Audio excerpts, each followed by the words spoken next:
Menarik bersama dengan Bung Rocky Gerung. Bung Rocky, hari ini di Pati, Jawa Tengah ini berlangsung unjuk rasa besar-besaran ini. Ini fenomena yang menarik ini, Bung Rocky ya. Bupati sudah minta maaf, Presiden juga sudah turun tangan minta agar rencana kenaikan PBB 250% itu dibatalkan.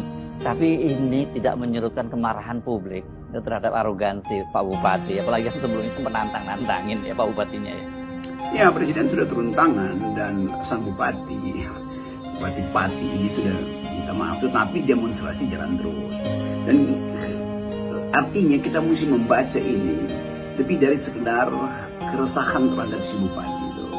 Ekspresi publik tentang keadaan ekonomi itu diwakili dari situasi lokal di Pati, tetapi resonansinya itu terasa secara nasional. Karena memang ada faktor objektif, yaitu kesulitan ekonomi. Jadi kalau kita belajar sedikit tentang protes sosial atau bahkan revolusi sosial, selalu dimulai dengan apa yang disebut precipitating factor. Faktor picunya apa itu? Nah, faktor picunya adalah soal pajak yang naikkan, yang tentu saja nggak ada riset, tiba-tiba 200%, lalu keadaan ekonomi buruk. Jadi ini bupati yang bukan sekedar tidak peka, dia tidak paham apa yang mesti dia lakukan berhadapan dengan krisis ekonomi. Tentu terkait dengan kondisi nasional, tetapi sekali lagi, keadaan di Pati itu menunjukkan bahwa perlawanan rakyat itu tak mungkin dihentikan. Apalagi kalau ada arogansi dari pejabat yang seolah-olah merasa hebat lalu nantang-nantangin rakyat. Silahkan turunin 50.000. Ini pelajaran pertama untuk membaca bahwa demokrasi kita sebetulnya sedang ditagih keseriusannya dengan menghormati suara rakyat. Jadi tidak ada alasan Bupati mengatakan, ya saya dipilih oleh lebih dari sekian, pasti di atas 50%, mungkin 60%, 70%. Tetapi begitu ada kebijakan yang oleh rakyat dianggap merugikan atau memberatkan atau memiskinkan, maka kemarahan itu adalah jalan keluar.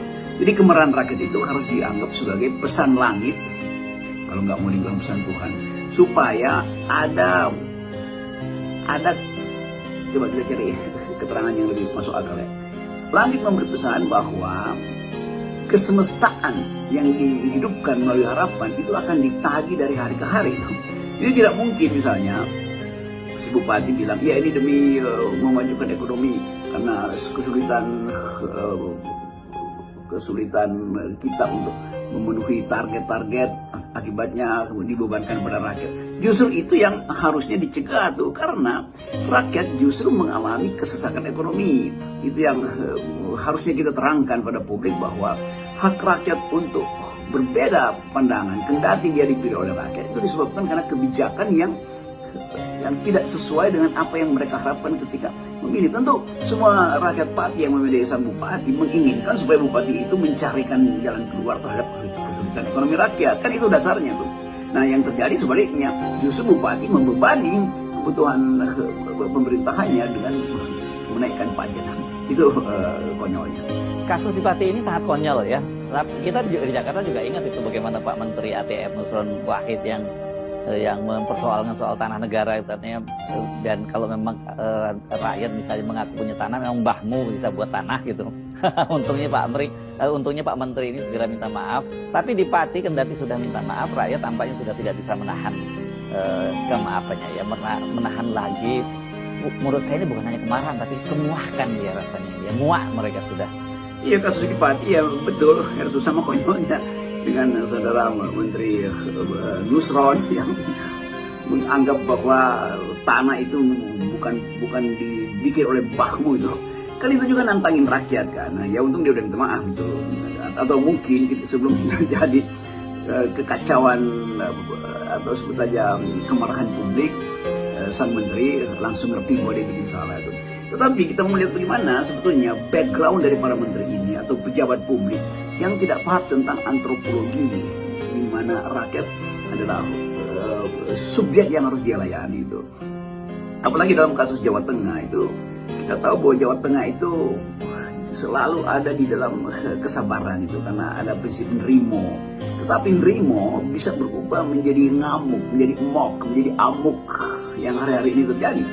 Karena antropologi Jawa Tengah itu adalah antropologi yang bertahan, tapi kemudian dalam pertahanan hidupnya dia mungkin cuma minta semacam perhatian dari raja, tapi raja mengabaikan itu.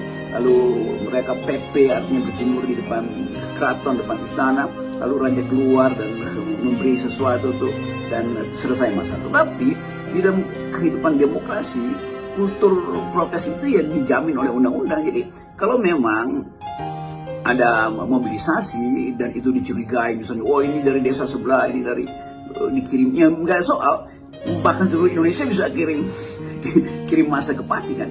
Karena apa? Karena kondisi objektifnya sama di desa manapun, di kabupaten manapun ada kesulitan ekonomi, kesulitan pangan, kesulitan bahan bakar, semua hal dituntut untuk mengerti itu, pemimpin harus dituntut untuk mengerti.